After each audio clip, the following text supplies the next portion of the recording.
ओडिशा समेत देशर विभिन्न भागरे असह्य ग्रीष्म प्रवाह चलित एप्रिल आरंभ हो जाइछि। दिनकु दिन उत्ताप बढ़िबारे लागिछि। एप्रिल आरंभरू आम राज्यर केतेक स्थान रे तापमात्रा 42 डिग्री अतिक्रम कर सारिलाणी। आगकू 10 रु 20 दिन पर्यंत असह्य ग्रीष्म प्रवाह जारी रहिबा नेई भारतीय पाणीपाग विभाग चेतावनी देइछि। साधारणतः 4 रु 8 दिन पर्यंत असह्य ग्रीष्म प्रवाह प्रतिवर्ष अनुभूत हेउथिबा बेले चलित वर्ष एहार 2 गुणरू अधिक दिन पर्यंत जारी रहिबो। चलित वर्ष जे खरा दिने तापमात्रा स्वाभाविक ठारू अधिक रहिबो एहा एबेठारू जल जल होई देखागलाणी। एहा निसंदेह जे आम राज्य बा देश रे ग्रीष्म ऋतुरे असह्य ग्रीष्म प्रवाह नुआ नुहे। जलवायु परिवर्तन प्रभाव रे गत एक दशंधिरू ऊर्ध्व वर्ष हेलाणी देश रे ग्रीष्म प्रवाह अधिकरू अधिक हेबारे लागिछि। केवल एतिकी नुहे, देशर बहु भागरे बसंत ऋतुर प्रभाव ह्रास पाउथिबा बेले ग्रीष्म ऋतुर अवधि बढ़िबारे लागिछि। गत वर्ष 2023 रे ग्रीष्म कालर अवधि जून मास पर्यंत बढ़िबा एवं जून मध्य भागरे असह्य ग्रीष्म प्रवाह हेबा एहार ज्वलंत उदाहरण। गत 2022 मसीहारे देश रे मार्च मासरू ग्रीष्म प्रवाह आरंभ होइथिला, जहाँकि 1901 मसीहा पर प्रथम थिला। अर्थात 1901 मसीहा पर ठारू 2022 रे मार्च सबुठारू उत्तप्त थिला। सेहीपरि 2023 विगत शताब्दी मध्यरे सबुठारू उत्तप्त थिला बोली बहु नामी पाणीपाग संस्था आकलन करिथिबा बेले चलित वर्ष ताठारू अधिक ग्रीष्म प्रवाह हेबो बोली चेतावनी देइछन्ति।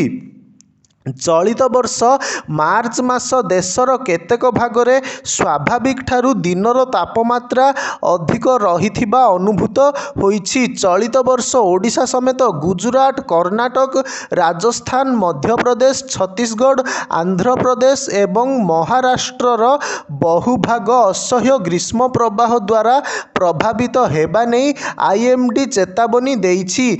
एहार प्रभाव जलाभाव, पानीय जल संकट उत्कट हेबा सांगकू शीतदिनिया शस्य विशेष करी गहम अमल विशेष भाव प्रभावित हेब। उल्लेखयोग्य जे गत 2020 मसीहारे देश में मार्च मासरे ग्रीष्म प्रवाह जोगू गहम उत्पादन धार्य लक्ष्य पूरण हो पारि नथिला। केवल एतिकी नुहे, दक्षिण भारतीय राज्य कर्नाटकर राजधानी बेंगालुरु समेत विभिन्न अंचल में चलित वर्ष पानीय जल संकट काहारिकू अछपा नथिबो बोध हुए। आगकू जलाभाव परिस्थिति आहुरी संगीन हेबा आशंका को एड़ाई दिया जाई नपारे। एहा निसंदेह जे विश्व तापमात्रा वृद्धि एवं जलवायु परिवर्तनर प्रभाव जोगु विश्व जलवायु भयंकर हेबारे लागिछि, जहार प्रभाव रे चलित वर्ष ग्रीष्म प्रवाह असह्य हेबारे लागिछि, जहार सीधासलख प्रभाव मनीष, प्राणी जगत एवं जीव जगत उपरे पड़िबा आशंका को एड़ाई देई हेउनाही। विशेष करी चलित वर्षर ग्रीष्म प्रवाह समय रे अंशुघात जनित मृत्युर आशंका सृष्टि करिछि।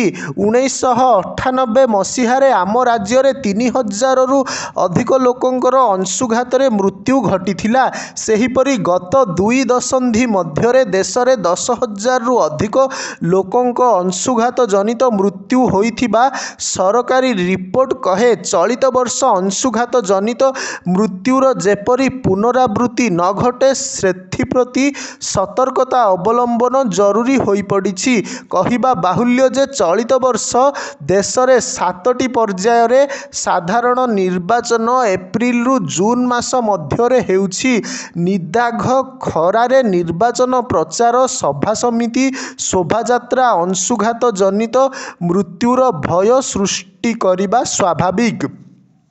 एथिप्रति निर्वाचन कमिशन, राजनैतिक दल एवं प्रशासन आगुआ सतर्कतामूलक पदक्षेप ग्रहण करिबा जरूरी। उल्लेखयोग्य जे सतर्कतामूलक ପଦକ୍ଷେପ ଯୋଗୁଁ ଅସହ୍ୟ ଗ୍ରୀଷ୍ମ ପ୍ରବାହ ଏବଂ ରୌଦ୍ରତାପ ବୃଦ୍ଧି ସତ୍ତ୍ୱେ 1998 ମସିହା ପରଠାରୁ ରାଜ୍ୟରେ ଅଂଶୁଘାତ ଜନିତ ମୃତ୍ୟୁକୁ ସମ୍ପୂର୍ଣ୍ଣ ରୋକାଯିବା ସମ୍ଭବ ହୋଇଛି। ଓଡ଼ିଶା ସରକାର ମଧ୍ୟ ଅଂଶୁଘାତ ମୃତ୍ୟୁକୁ ଏଡ଼ାଇବା ଲାଗି ଇତିମଧ୍ୟରେ କେତେକ ଗାଇଡ଼ଲାଇନ୍ ଜାରି କରିସାରିଲେଣି।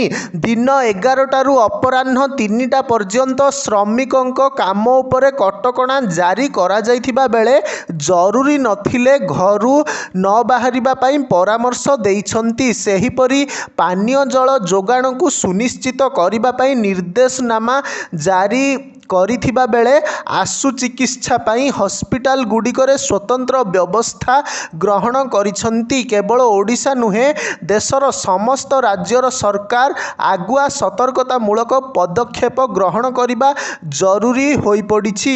ଏହା ନିଶ୍ଚିତ ଯେ ବିଶ୍ୱ ଜଳବାୟୁ ପରିବର୍ତ୍ତନ ଏବଂ ତାପମାତ୍ରା ବୃଦ୍ଧି ପ୍ରଭାବରେ ଯେପରି ଗ୍ରୀଷ୍ମକାଳର ଅବଧି ବଢ଼ି ଚାଲିଛି ଏବଂ ଖରାର ପ୍ରକୋପ ବୃଦ୍ଧି ପାଉଛି, ତାହାର ମୁକାବିଲା ପାଇଁ ସବୁ ସ୍ତରରେ ଉଦ୍ୟମ ହେବା ଆବଶ୍ୟକ। ବିଶେଷ କରି ପାନୀୟ ଜଳ ସଙ୍କଟ ନିୟନ୍ତ୍ରଣ ଏବଂ ମଣିଷ ଓ ପ୍ରାଣୀ ଜଗତ ଉପରେ ଏହାର ପ୍ରଭାବକୁ ରୋକିବା ପାଇଁ ଦୀର୍ଘମିଆଦୀ ଯୋଜନାର ଆବଶ୍ୟକତା ରହିଛି। IMDର ଚେତାବନୀ ପରେ ସତର୍କତା ଏବଂ ବୈଜ୍ଞାନିକ ଜ୍ଞାନ ଦ୍ୱାରା ଏହାର ମୁକାବିଲା ପାଇଁ ସରକାର ବେଳହୁ ସାବଧାନ ହେବା ଜରୁରୀ।